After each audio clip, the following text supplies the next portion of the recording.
السلام علیکم دوستو، آپ دیکھ رہے ہیں لائیو حکیمی نسخے چینل۔ میں ہوں آپ کا دوست حکیم وقاص۔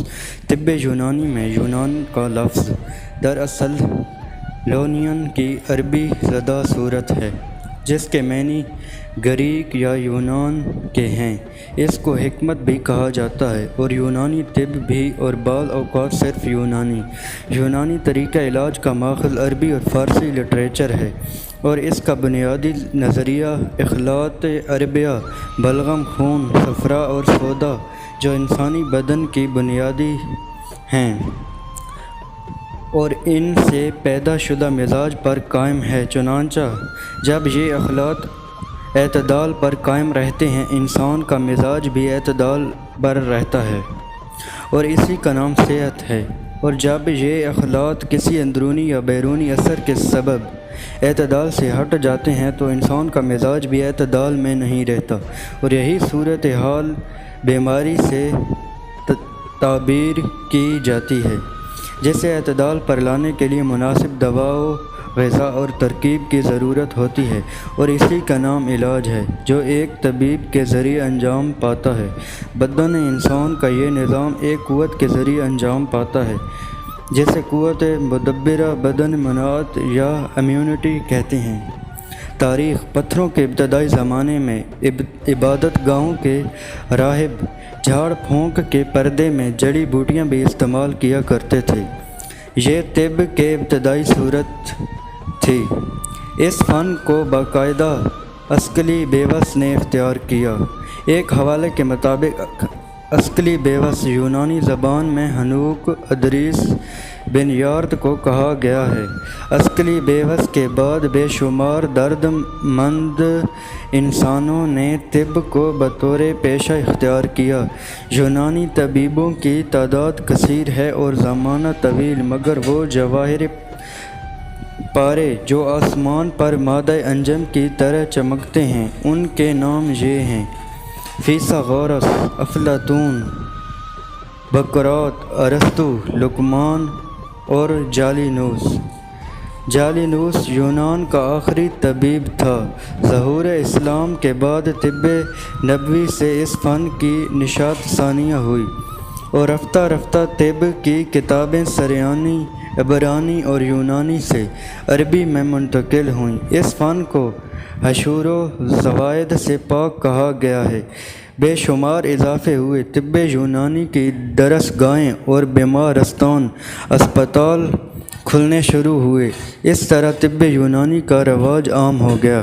یہ صحرا جن اتباع کے سر بندہ ہے وہ ہیں: جبریل بن بختشو، حنین بن اسحاق، یوحنا بن ماسویہ، علی بن ربن تبری، جابر بن حیان، زکریا رازی، ثابت بن کرہ، ابو سہل مسیحی گرگانی، ابو القاسم زہراوی، ابو الہیثم، بو علی سینا، زین الدین جرجانی، ابن بیطار، داؤد انطاکی وغیرہ۔ مزاج و اخلاط کیفیات عربیہ کے افعال اور امور طبیہ، جسم کی اناٹومی و فریالوجی۔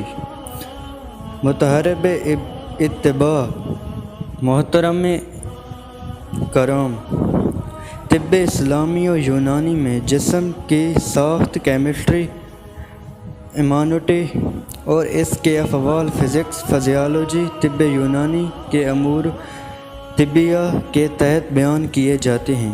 امور طبیہ ایسے اصول و قوانین ہیں جو جسم انسان کی ساخت اور جسم کے افعال کو سائنٹیفک اور سسٹمیٹک طور پر ایسے بیان کرتے ہیں کہ ان میں سے کسی ایک اصول یا قانون کو باہر نکال دیں تو جسم انسان قائم نہیں رہ سکتا۔ تو آئیے ان اصول اور قوانین کی روشنی میں جسم کی ساخت اور ان کی افعال کا جائزہ طب یونانی کی روشنی میں لیتے ہیں۔ امور طبیہ 7 ہیں۔ ارکان جو 4 ہیں: نمبر 1 آگ، نمبر 2 ہوا، نمبر 3 پانی، نمبر 4 مٹی۔ مزاج مفرد جو 4 ہیں: نمبر 1 گرم، نمبر 2 خشک، نمبر 3 تر، نمبر 4 سرد۔ اخلاط جو چار ہیں جن کے مجموعے مرکب کا نام خون ہے۔ نمبر 1 صفرا یا پت، نمبر 2 ریح یا وات، نمبر 3 بلغم یا کف، نمبر 3 سودا یا اوم۔ قانون 1، اخلاط جب گاڑے اور کثیف ہو کر مجسم ہوتے ہیں تو ان کی لطافت سے ارواح اخلاط کا لطیف بخاری حصہ اور کثافت سے مفرد اعضاء ٹشوز پیدا ہوتے ہیں۔ اعضاء ٹشوز جو کہ 4 ہیں: جگر یا غدد، ناقلہ ایپی تھیلل ٹشوز، نمبر 2 دل یا عضلات مسکولر ٹشوز یعنی کہ، نمبر 3 دماغ یا اعصاب نروس ٹشوز یعنی کہ، طحال یا غدود جاذبہ کنیکٹیو ٹشوز یعنی کہ جسم کی امینوٹی یا کیمسٹری جس سے جسم کے مفرد اعضاء بنتے ہیں اور مفرد اعضاء مل کر مرکب اعضاء بناتے ہیں، اور مرکب اعضاء کے ملنے سے تمام جسم انسان تیار ہو جاتا ہے۔ وہ ارکان مزاج اخلاط اور اعضاء پر مشتمل ہے۔ جسم انسان بن گیا، اب اس کے مفرد اعضاء کیا کیا کام کرتے ہیں جس سے انسانی جسم کی فزکس یا افعال یا فزیالوجی کا تعلق ہے، وہ انہی مفرد اعضاء کے لطیف بخارات ہیں جنہیں ارواح کہتے ہیں، جن کی قوتوں سے اعضاء کے افعال ادا ہوتے ہیں۔ نمبر 5 ارواح اخلاط کے لطیف حصے، چونکہ اخلاط 4 ہیں اور ان کی لطافتیں بھی 4 ہی ہیں، جن کو ارواح کہتے ہیں۔ روح طبی جس کا تعلق جگر، غدد، ناقلہ ایپیتھیلیل ٹشوز سے ہے، جو خلط صفرا یا پت کا بخاری جسم یا روح ہے۔ روح حیوانی جس کا تعلق دل و عضلات مسکولر ٹشوز سے ہے، جو خلط ریح یا وات کا بخاری جسم یا روح ہے۔ روح نفسانی جس کا تعلق دماغی اعصاب نروس ٹشوز سے ہے۔ روح نباتاتی جس کا تعلق طحال غدد جاذبہ کنیکٹیو ٹشوز سے ہے۔ قوہ نفس انسان کی وہ قوتیں ہیں جن سے مفرد اعضاء کے افعال پیدا ہوتے ہیں جو ارواح کے ساتھ قائم ہیں۔ ان کی تعداد بھی ارواح کی طرح 4 ہی ہے۔ افعال مفرد، افعال مرکب، چونکہ مفرد اعضاء یا ٹشوز 4 ہیں جو 4 مختلف اخلاط و مزاج اور ارکان سے پیدا ہوتے ہیں، اس لیے ان کی ساخت یا کیمسٹری یا امانوٹی کے لحاظ سے اور کیفیات عربیہ کے لحاظ سے 4 ہی مفرد افعال ہیں۔ نمبر 1 فعل ہضم کا تعلق جگر، غدد، ناقلہ کی قوت طبیعی اور خلط صفرا یا پت اور آگ کی گرمی سے ہے جس سے تحلیل پیدا ہوتی ہے۔ فعل ماسکہ امساک کا تعلق دل و عضلات کی قوت ماسکہ اور خلط ریح یا وات اور ہوا کی خشکی سے ہے جس سے تحریک پیدا ہوتی ہے۔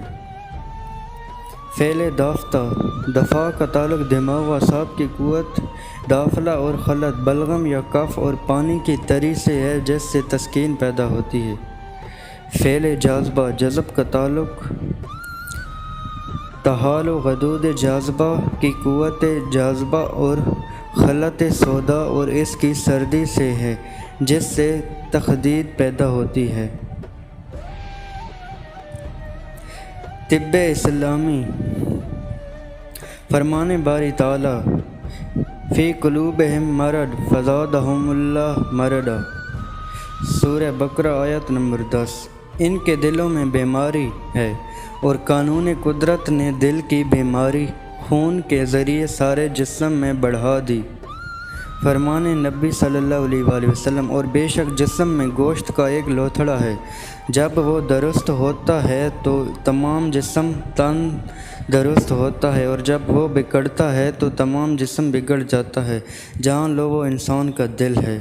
بخاری و مسلم۔ طب اسلامی و یونانی کی بنیاد قرآن و حدیث کی پیروی میں جسم کی اناٹومی و فزیالوجی کے سمندر کو کوزہ میں بند کر دینا طب اسلامی ہی کا بلا شبہ عظیم کارنامہ ہے۔ الحمدللہ رب العالمین، سبحان اللہ و بحمدہ، سبحان اللہ العظیم، سبحانک لا علم لنا الا علمتنا انک انت العلیم الحکیم وما علینا البلاغ المبین۔